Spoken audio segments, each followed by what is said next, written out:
Oke, kalau Latin Square Design ini, blocking tidak hanya terjadi pada kolom, dia juga terjadi pada baris. Nah, lebih rumit ya. Pelaksanaannya juga lebih kompleks gitu ya. Merancang desain, ingat desain itu dibuat sebelum penelitian dilakukan. Nah, ketika Anda melakukan Latin Square Design itu eksekusinya di lapangan itu sedikit lebih complicated dibandingkan dengan yang tadi block design. Nah, yang paling gampang itu memang rancangan acak kelompok. Nah, Latin Square Design itu karakteristiknya biasanya nuisance sources itu berasal dari tidak hanya tidak hanya baris, tapi juga kolom. Jadi sumber nuisance-nya, pengganggunya itu ada dua.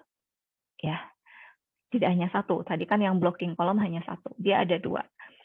Itu ada di kolom, ada di baris, ada di kolom. Nah, biasanya dia pakai tambahan, notasi tambahan.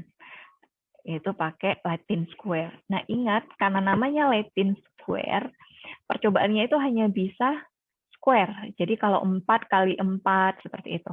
Tidak bisa 4 kali 5. Ya. Jadi dia harus square, bujur sangkar. Ya. Jadi nanti kita lihat desainnya.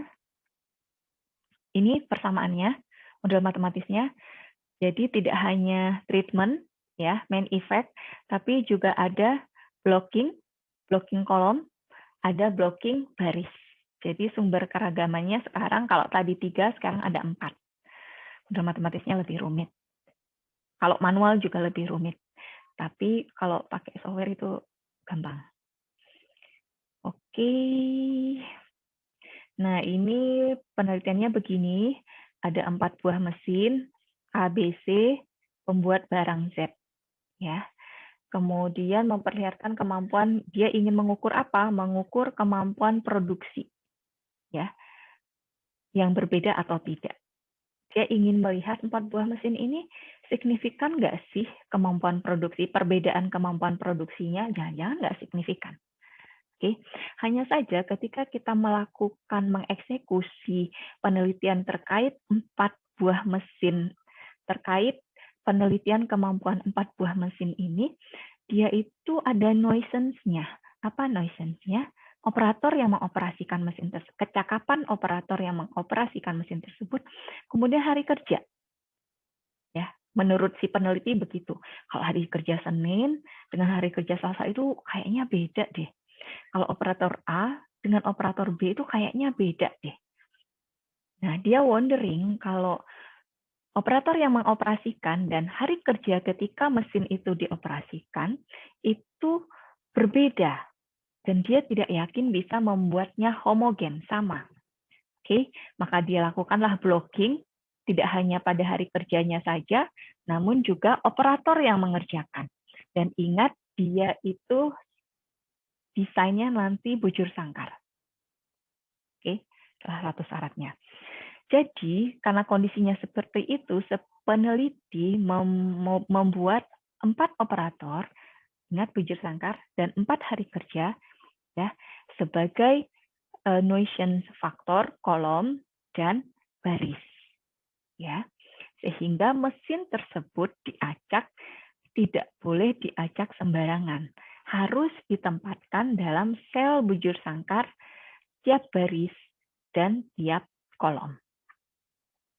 Oke, jadi setiap mesin hanya digunakan 1 kali untuk tiap operator tiap hari kerja. Tidak boleh double. Nah, desainnya seperti ini. Nah, desainnya seperti ini. Jadi ini adalah mesin, ya hanya boleh 1. Kemudian untuk hari kerja juga hanya boleh 1-1. Oke, nah coba kita lihat desain yang ini. Yang ini kenapa tidak boleh? Karena apa? Karena pada ini tadi kolom operator ya. Oh ya, operator. Karena pada operator 4 itu dia mengoperasikan 2 kali mesin A. Nah, itu melanggar kaedah Latin Square Design. Ya, dia hanya boleh 1 kali mengoperasikan mesin A, sementara mesin yang lain itu dia karena belum mesin B kan dia belum ya. maka ini harusnya mesin B di switch, ini harusnya mesin A. Ya, jadi kondisi ini itu tidak boleh melanggar Latin square design. Ya, untuk konteks kolom. Oke, jadi harus constraint-nya harus diperhatikan bahwa tiap mesin hanya digunakan untuk satu kali tiap operator dalam tiap hari kerja. Jadi harus diperhatikan itu 2, kolom dan baris.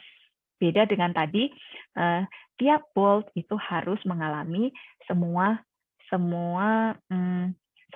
tiap chemical itu harus dialami oleh semua bolt. Kan boleh ya. Sementara itu kan kolom ya. Sementara untuk yang percobaan kita sekarang itu tidak hanya kolom, ya, tidak hanya operator, tapi juga hari. Jadi tidak hanya operator, tapi juga hari. Itu harus di-blocking semuanya. Makanya dia dikatakan Latin square. Dan ingat, square bujur sangkar. Harus sama, 4x4, 5x5, 3x3, dan seterusnya. Kalau enggak, kita nggak bisa menggunakannya. Oke. Nah, kalau ini apa masalahnya? Kalau ini, ini kita switch. Sorry, ini penyelesaiannya kita switch, B diganti dengan A. Sehingga ini sudah sesuai, masing-masing 1. Ini juga sudah sesuai, masing-masing 1. Oke, nah ini lebih rumit ya manualnya, penghitungan matematisnya lebih rumit karena ada muncul sumber variasi baris, sumber variasi kolom. Dan ini errornya. Dan ini penghitungan total treatment-nya muncul row dan kolom. Kalau rancangan acak lengkap hanya 2 ini saja, rancangan acak kelompok hanya 3 ini, nah sekarang semuanya. Latin square design. Oke, ini contohnya lagi, peneliti mempelajari efek, ingat ini main effect-nya. Main effect dari apa? 5 formulasi, ya, perlakuan ABCD terhadap apa? Tingkat pembakaran. Oke, jadi performance yang ingin diukur itu adalah tingkat pembakaran dari apa ini? Air Crew Escape System. Oke. Nah, masing-masing formulasi dicampur berdasarkan bahan mentah dan disiapkan oleh operator. Nah, wonderingnya operator itu mungkin mempunyai skill dan pengalaman yang berbeda. Oke, kemudian apa lagi yang menyebabkan Noisian faktornya? Bahan mentahnya. Oke. Nah, kemudian ini jadinya desainnya seperti ini, sedikit lebih rumit ya di dalam eksekusinya. Kemudian, jadi jangan lupa membuat desain ini dulu, ya, jangan sampai dia berulang. Jadi dibuat dulu desainnya, baru kemudian dimasukkan nilainya. Oke, ini perhitungannya, ini hitungan Y.1, Y.J-nya, kemudian perhitungannya seperti ini. Ini adalah, nah ini dia hitung ya, kebetulan dia hitung. Kalau tadi kan yang kelompok tidak kita hitung. Nah, kalau kita wondering, ya, ada nggak sih pengaruh operator terhadap hasil kita? Nah, di sini dilihat ternyata nilai dari F hitung operator itu lebih tinggi dari F tabelnya. Berarti memang benar nih, skill operator itu memang berbeda. Gitu ya. Nah, kemudian main effect-nya apa? Main effect-nya ini.